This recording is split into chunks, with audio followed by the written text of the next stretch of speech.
Tit for tat అన్నట్టుగా నువ్వు ఒక్కటి కొడతామని రెండు కొడతామన్నట్టుగా ఇప్పుడు భారత్ రియాక్ట్ అవుతోంది. అమెరికాతో ఆయుధాల కొనుగోలు రద్దు చేసుకుంది భారత్. అయితే మిసైల్స్ కొనుగోలును రద్దు చేసుకుంది భారత ప్రభుత్వం. అమెరికా పర్యటనను క్యాన్సిల్ చేసుకున్నారు రక్షణ శాఖ మంత్రి రాజ్నాథ్ సింగ్. రష్యా నుంచి చమురు కొనుగోలు విషయం పైన భారత్ పైన 50% టారిఫ్ని విధించింది ట్రంప్. ఇక ట్రంప్ నిర్ణయంతో ఇరు దేశాల మధ్య టారిఫ్ వార్ కొనసాగుతుంది. ఇదిలా కొనసాగుతూ ఉండగా ఒక్కసారిగా ఇప్పుడు అమెరికా వరుస దెబ్బలు కొడుతోంది ఆ భారత్ పైన. అటు అమెరికా కూడా ఇదే స్థాయిలో రియాక్ట్ అవుతోంది. ఇప్పుడు భారత్ కూడా అమెరికాకి ఎదురు దెబ్బ కొడుతోంది. భారత్ ఇప్పుడు అమెరికా పైన ఒకటి P-8I సో ఈ సంబంధించినటువంటి యుద్ధ విమానాలని యాంటీ సబ్మెరైన్ వార్ఫేర్ని పూర్తిగా క్యాన్సిల్ చేసుకుంది, హోల్డ్లో పెట్టేసింది. 50 కోట్ల రూపాయల అగ్రిమెంట్ని హోల్డ్లో పెట్టేసింది. ఇప్పుడు ఏకంగా అక్కడి నుంచి కొనుగోలు చేయాల్సిన మిసైల్స్ని కూడా పక్కన పెట్టేసింది. ఇక రాజ్నాథ్ సింగ్ కూడా అమెరికా పర్యటన రద్దు చేసుకున్నారు. సో ఇప్పుడు అమెరికాలో ఉన్నటువంటి పరిస్థితి కూడా కొంత ఆందోళనకరంగానే ఉంది.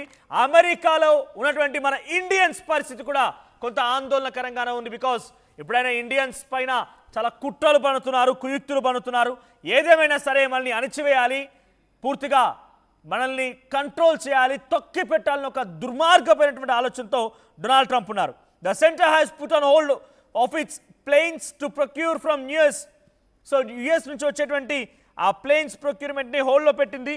ఇదిలా ఉండగా according to 3 Indian national officials familiar with the matter, in India's first concrete sign of discontent after tariffs imposed on its exports by President Donald Trump drag ties to their lowest levels in decades. So ఆయన ఏం చెప్తున్నారంటే కొన్ని మేము ఇది ఇంకా చాలా ఎక్కువ దూరంగా వెళ్తుంది, చాలా పెద్ద ఎత్తున ఒక తీవ్రమైనటువంటి ఒక సంక్లిష్టమైనటువంటి పరిస్థితిని భారత్ ఎదుర్కోబోతోంది, ఇంకా మునుముందు చాలా ఉంది సినిమా అని చెప్పి డొనాల్డ్ ట్రంప్ అంటున్నాడు. కాబట్టి అసలు సినిమా ఇప్పుడు భారత్ డొనాల్డ్ ట్రంప్కు చూపిస్తోంది, అసలు సినిమా అమెరికాకి భారత్ చూపిస్తోంది. ట్రంప్ ఇప్పటికే మన పైన 25% ఆ టారిఫ్ని మరో 25%గా పెంచేసి 50%గా విధించారు. ఇంకా ముందు ముందు చాలా ఉందంటున్నారు ఆయన. Just not as soon they were expected to. So ఇంకా ముందు ముందు చాలా ఉంది, ఇప్పుడు ఇంకా జరుగుతుంది, కేవలం ఒక చిన్న అంశం మాత్రమే అంటున్నారు ఆయన. సో ప్రస్తుతానికి రాజ్నాథ్ సింగ్ కూడా తన పర్యటన ముగించుకున్నట్టు తెలుస్తోంది. సో ఏదేమైనా ట్రంప్ పిచ్చి చేష్టలు, పిచ్చి మాటలు, మానసిక రుగ్మతతో మాట్లాడే మాటలు, ఇక ఇవన్నీ వెర్రి వేషాలు, ఇవన్నీ కూడా ఒక రకంగా చెప్పాలంటే ట్రంప్ తన ప్రమాదాన్ని తానే కొని తెచ్చుకుంటున్నారు.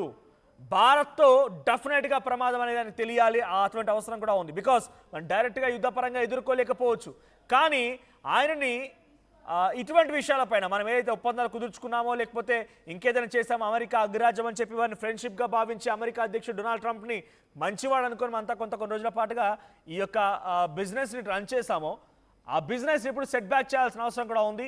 అదే రకమైన పరిస్థితితో ఇప్పుడు భారత్ ముందుకు వెళ్తోంది. నా కొలీగ్ కళ్యాణ్ సిద్ధంగా ఉన్నారు. కళ్యాణ్, సో ఇప్పుడు భారత్ ఏ రకంగా ట్రంప్ని దెబ్బ కొడుతోంది, భారత్ యాక్షన్స్ ట్రంప్ ఎటువంటి ప్రభావం చూపించబోతున్నాయి?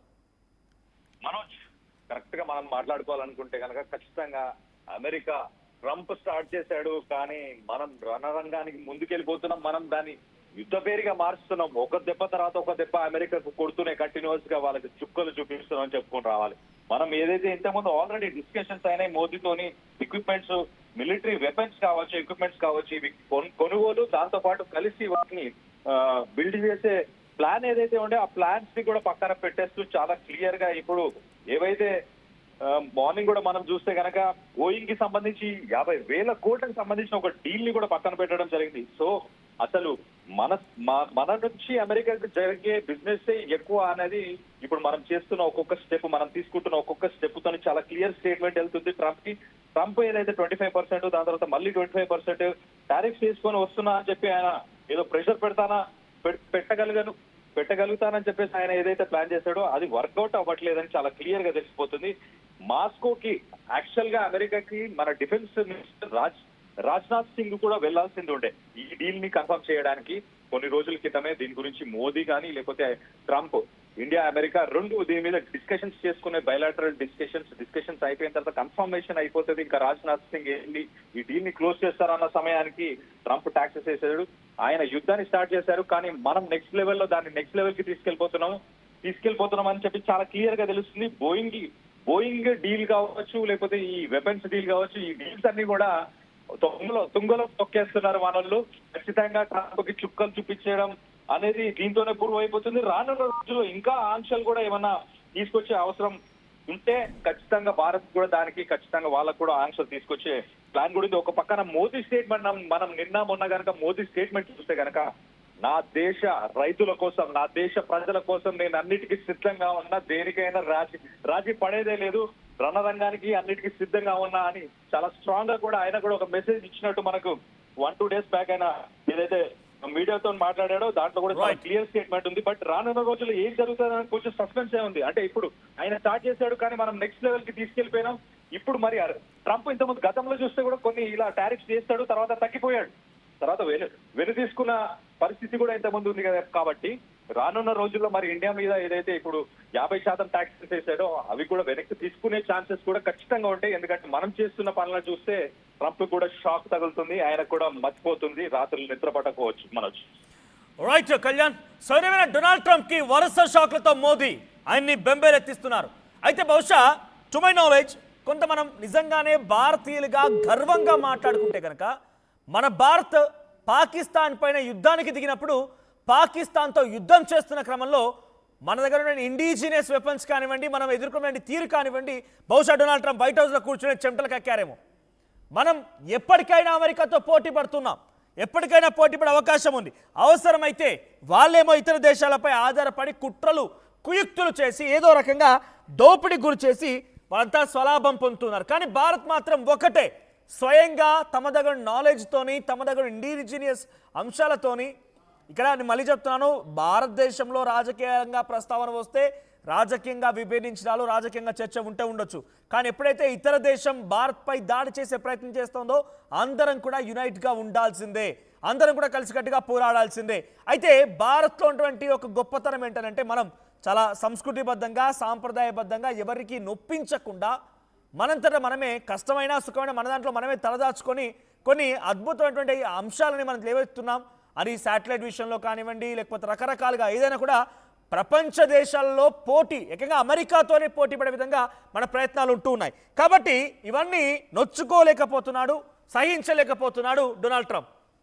డొనాల్డ్ ట్రంప్ వైట్ హౌస్లో కూర్చొని ఇండియా పాకిస్తాన్ యుద్ధం సమయంలో బహుశా చెమటలు కక్కి ఉంటాడు. అరే ఇండియా ఏంది ఇంత అద్భుతంగా యుద్ధం చేయడం ఏంటి, ఇంత ఇంత చాలా దారుణంగా పాకిస్తాన్ని పూర్తిగా కొల్లగొట్టడం ఏంటి, ఒక్కటంటే ఒక్క చిన్న మిసైల్ని కూడా భారత్లో పడనివ్వకుండా, భారత భూతల్లిని తాకనివ్వకుండా గాల్లోనే పేల్చేయడం ఏంటి, ఆకాశ్ తీరేంటి, ఈ S-4 వాళ్ళ దగ్గర లేవని కాదు, వాళ్ళ దగ్గర కూడా ఉన్నాయి.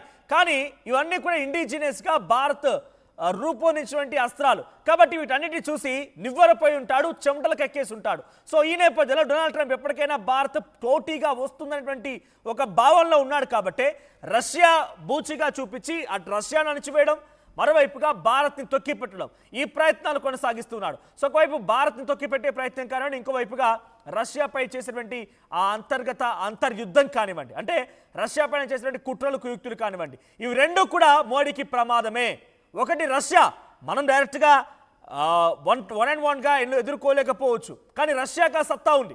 రష్యా డైరెక్ట్గా ట్రంప్ ఒక న్యూక్లియర్ వెపన్ వేయగలిగితే రష్యా 2 వేయగలుగుతుంది.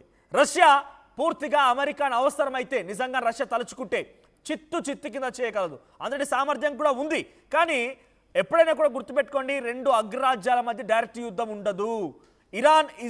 ఇజ్రాయెల్ సమయంలో కూడా ఇజ్రాయెల్ రెచ్చగొట్టి ఇరాన్ లాంటి ఒక అన్డౌటెడ్లీ అది కూడా ఒక అత్యధిక జనాభా కలిగిన దేశమే, ఫైనాన్షియల్గా ముందుకెళ్తున్న దేశమే, ఇరాన్ని ఎక్కుపెట్టాలని చూశాడు డొనాల్డ్ ట్రంప్.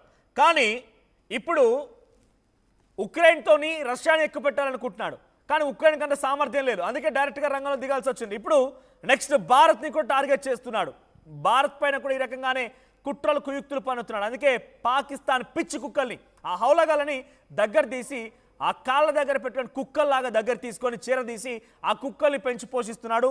ఆ కుక్కలకి మర్తన చేస్తూ రోజుకు బిస్కెట్స్ ఇవ్వడం లాంటి ప్రయత్నాలు డొనాల్డ్ ట్రంప్ చేస్తున్నాడు. ఆయిల్ రిజర్వ్స్ అయితేనేమి, IMF ఫండ్స్ అయితేనేమి, ఇవన్నీ కూడా వరుసగా పాకిస్తాన్కి సమకూర్చే ప్రయత్నం డొనాల్డ్ ట్రంప్ చేస్తున్నాడంటే ఆయనకు కుక్క కావాలి. ఆ కుక్క పాకిస్తాన్ అయిపోయింది, పాకిస్తాన్ కుక్కగా మారిపోయి డొనాల్డ్ ట్రంప్కి సహకరిస్తూ ఉంది.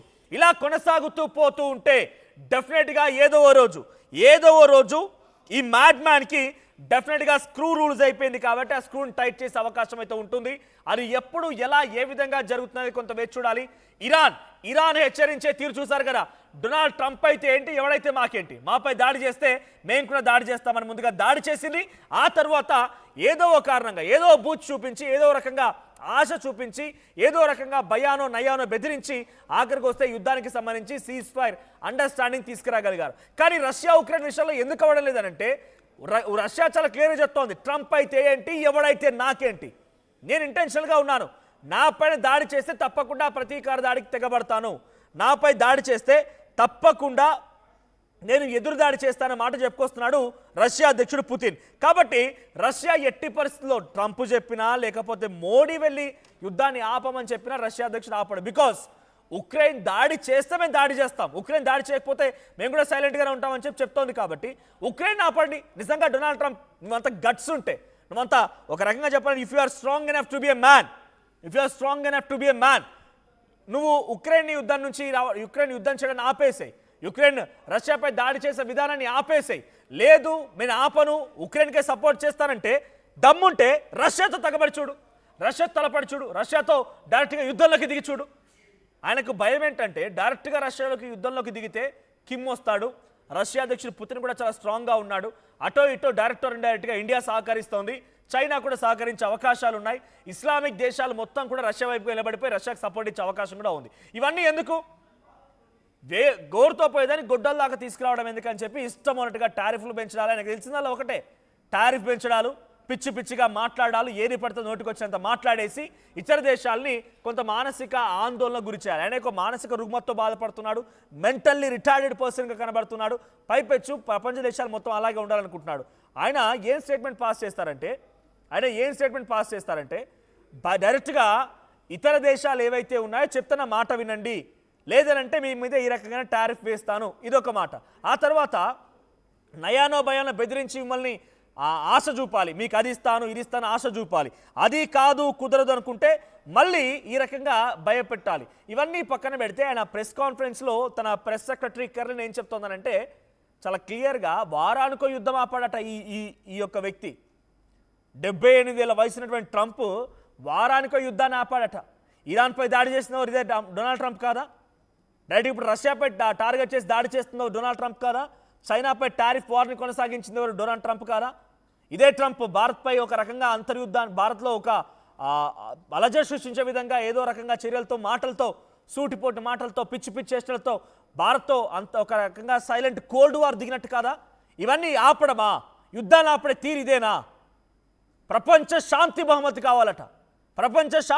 కావాలట, నోబెల్ ప్రైజ్ కావాలట ఆయనకి. కొనుక్కోచ్చుకో, ఎక్కడ మా దగ్గర ఇక్కడ హైదరాబాద్లో కోటి ఉంటుంది, కొనిస్తాం, లేకపోతే నీకు మరి అంత సులభం కాదు. నోబెల్ ప్రైజ్ అంటే ఒకరికి స్టిక్కర్ కొనిచ్చి నీకు స్టిక్కర్ ఇచ్చేస్తాం.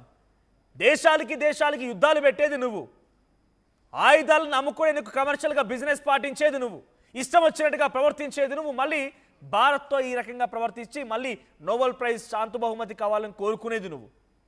డొనాల్డ్ ట్రంప్ యొక్క వ్యవహార